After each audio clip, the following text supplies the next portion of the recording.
The pressure on Israel to support a two-state solution to the Israeli-Palestinian conflict. The message was crystal clear from Brussels. Two states, Israel and Palestine, are the only credible way to have peace in the Middle East. European Union foreign ministers held talks in Brussels today on the conflict. Israel's foreign minister and the Palestinians' top diplomat were both at the table. France's foreign minister said that there will be a need for a Palestinian state with security guarantees for everyone after the war in Gaza has ended. Other ministers echoed that call, as well as appealing for the release of Israeli hostages being held by Hamas.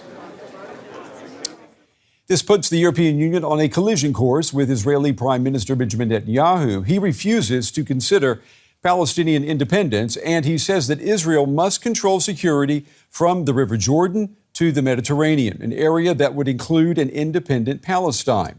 Now, that statement brings Israel again into conflict with its number one ally, the United States, as well as other international allies, such as Germany. Germany is a staunch supporter of Israel's right to defend itself against Hamas. German Foreign Minister Annalena Baerbock, she's paid several visits to Israel since the October 7th terror attacks. Today in Brussels, she made it clear that Berlin thinks a two-state solution is the only way to achieve long-term peace. Israel can only be safe if Palestinians are safe and if they can live with dignity. And Palestinians can only be safe and live with dignity and freedom if Israel is safe. That is why the two-state solution is the only solution. And all of those who are not in favor of this have so far failed to come up with an alternative solution. There can only be peace if there's peace for all the people living in the region.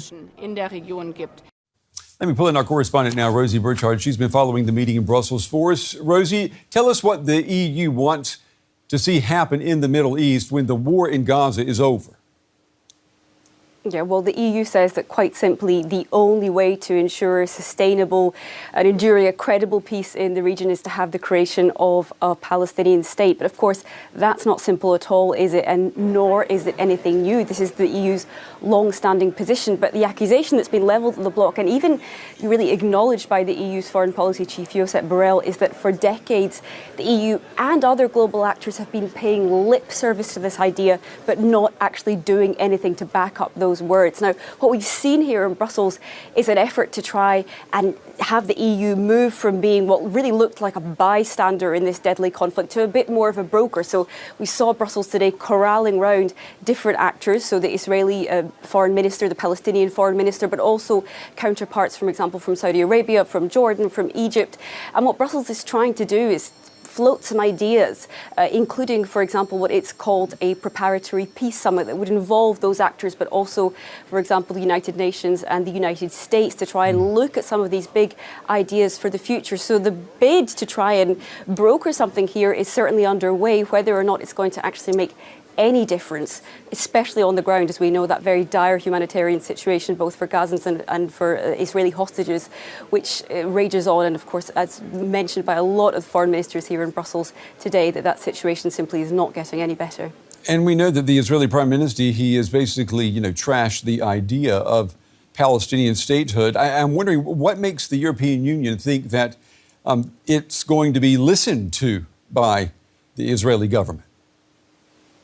Well, I think the European Union feels that it was not listened to, and I certainly sensed a bit of frustration at these talks here in Brussels today. For example, I was told ministers showed up expecting to have a conversation about a two-state solution with their Israeli counterpart, and instead the Israeli Minister Katz, went on to show two videos which included connectivity projects, including an artificial island off Gaza. So that really seemed to spark a bit of disappointment among EU ministers. We had the EU's foreign policy chief saying that really the Israeli minister could have used his time better. And I even spoke to Portugal's foreign minister on the sidelines of these talks, and he was even more strident, saying really calling on Israel Prime Minister to revise his position. Of course, from the Israeli side here, there was calls to really keep the focus on that situation. The Israeli minister brought out pictures of a baby that's being held hostage.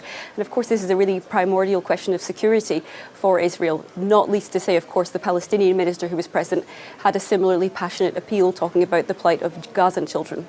Yeah, let me ask you, Rosie, we've got about a minute left. What about inside the European Union itself? I mean, how united is the EU when we're talking about a push for a two-state solution? Yeah, the EU is united in that call for a two-state solution, but that's really about it. The European Union is divided overall on how to approach this conflict. We have, on the one hand, for example, Germany, which really emphasises Israel's right to self-defence due to, not least, that historical responsibility that Germany has to protect Jewish life. On the other end of the spectrum, countries like Ireland and Spain that have been quite clearly and early on calling for a permanent ceasefire there. Now, what I would say is that in the early days after that terror attack by Hamas on October 7th, there was a real cacophony of different positions from the EU. That messaging has now quieted. Mm-hmm. There is less of a kind of messy messaging. What I think will be the case is that moving forward, EU states will continue to really speak more on their own behalf and less as the EU27 as a united bloc here, simply because what they can agree on is very little and in many ways limited really to that call for a two-state solution. Rosie Burchard with the latest from Brussels tonight. Rosie, as always, thank you. Israel's Prime Minister Benjamin Netanyahu has once again rejected what he says are conditions for the release of hostages being held by Hamas. And there has been no let-up in the fighting in Gaza. Palestinians say that the city of Han Yunis has been subjected to the worst bombardment since the start of this war. Officials say at least 50 people have been killed and more than 100 wounded. Gaza's health ministry, which is run by Hamas, and Hamas, as you may know, is classified as a terrorist organization. Smoke billows over Gaza's southern city of Khan Yunis as Israel's military continues its bombing campaign. Its latest strike forcing dozens of the wounded into hospitals that are overwhelmed and under-resourced. Children and babies are among those injured or killed. Doctors say they're struggling to treat patients.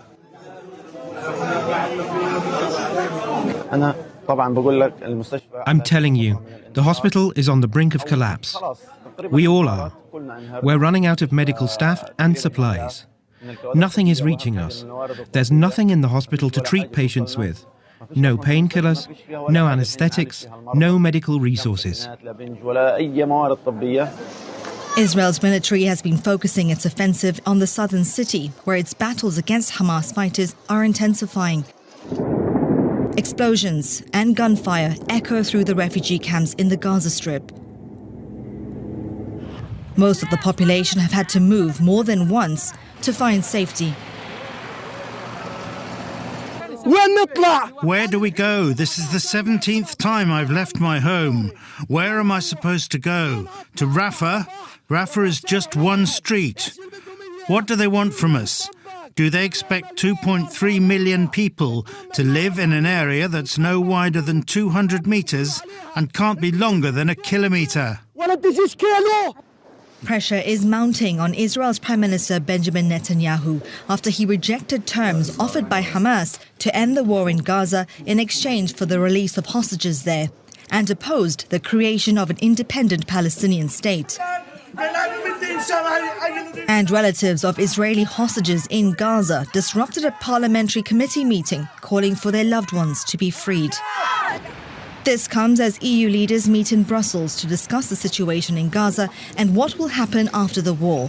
While there are deep divisions on calling for a ceasefire, many, including the EU's foreign policy chief, still think establishing a two-state solution is the only way forward. I think that we have to stop talking about the peace process, and start talking more concretely about the two-state solution process. Because peace, it could be many different pieces. What kind of a peace you're talking about? So let's talk about what we want to do. And we want to do is to build a two-state solution. Meanwhile, in Gaza, many are trying to find a place that's not under siege in order to bury their loved ones, as the number of casualties and displaced people continues to rise. All right, for more now, I'm joined by Shayna Lowe. She's communications advisor for the humanitarian organization, the Norwegian Refugee Council. It's good to have you with us.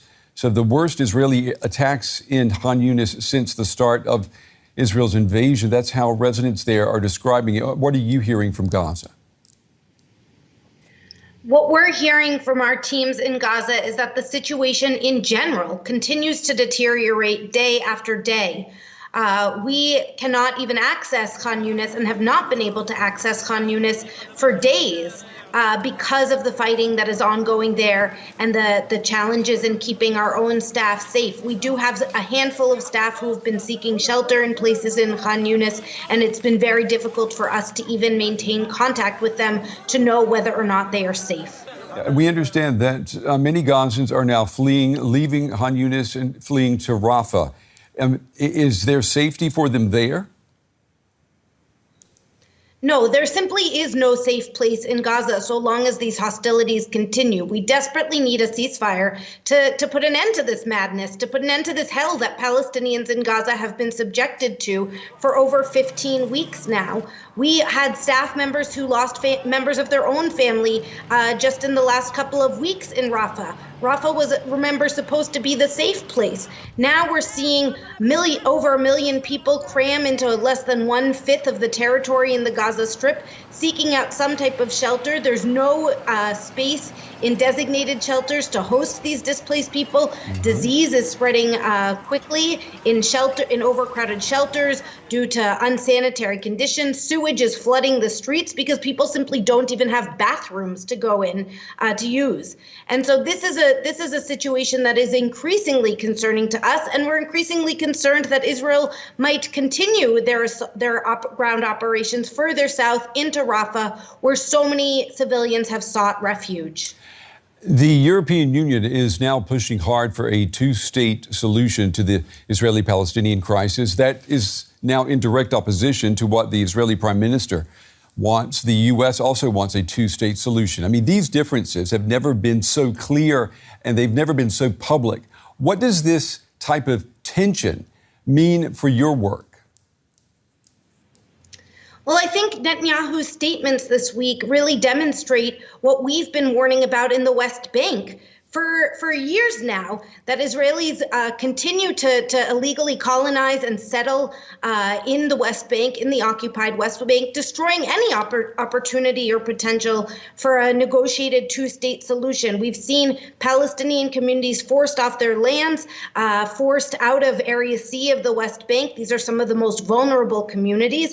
I think the international community needs to continue to put pressure on Israel to abide by their obligations under international law.